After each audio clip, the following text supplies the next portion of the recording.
ಜನತೆಯಾದ ನಾವು ಭಾರತವನ್ನು ಸಾರ್ವಭೌಮ ಸಮಾಜವಾದಿ ಧರ್ಮ ನಿರಪೇಕ್ಷ ಪ್ರಜಾಸತ್ತಾತ್ಮಕ ಗಣರಾಜ್ಯವನ್ನಾಗಿ ರೂಪಿಸುವುದಕ್ಕಾಗಿ ಭಾರತದ ಎಲ್ಲಾ ಪ್ರಜೆಗಳಿಗೆ ಸಾಮಾಜಿಕ ಆರ್ಥಿಕ ಮತ್ತು ರಾಜಕೀಯ ನ್ಯಾಯವನ್ನು ವಿಚಾರ ಅಭಿವ್ಯಕ್ತಿ ನಂಬಿಕೆ ಧರ್ಮ ಮತ್ತು ಉಪಾಸನೆಯ ಸ್ವಾತಂತ್ರ್ಯವನ್ನು ಸ್ಥಾನಮಾನ ಮತ್ತು ಅವಕಾಶಗಳ ಸಮಾನತೆಯನ್ನು ದೊರೆಯುವಂತೆ ಮಾಡುವುದಕ್ಕಾಗಿ ವ್ಯಕ್ತಿ ಗೌರವ ದೇಶದ ಏಕತೆ ಮತ್ತು ಸಮಗ್ರತೆಗಾಗಿ ಎಲ್ಲರಲ್ಲಿ ಭ್ರಾತೃತ್ವ ಭಾವನೆಯನ್ನು ಮೂಡಿಸುವುದಕ್ಕೆ ದೃಢ ಸಂಕಲ್ಪ ಮಾಡಿ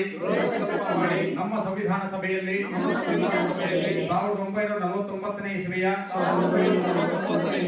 ನವೆಂಬರ್ ತಿಂಗಳ 26ನೇ ದಿನದಂದು ಈ ಸಂವಿಧಾನವನ್ನು ನಮಗೆ ನಾವೇ ಅರ್ಪಿಸಿಕೊಂಡು ಅಂಗೀಕರಿಸಿ ಶಾಸನವಾಗಿ ವಿಧಿಸಿಕೊಂಡಿದ್ದೇವೆ.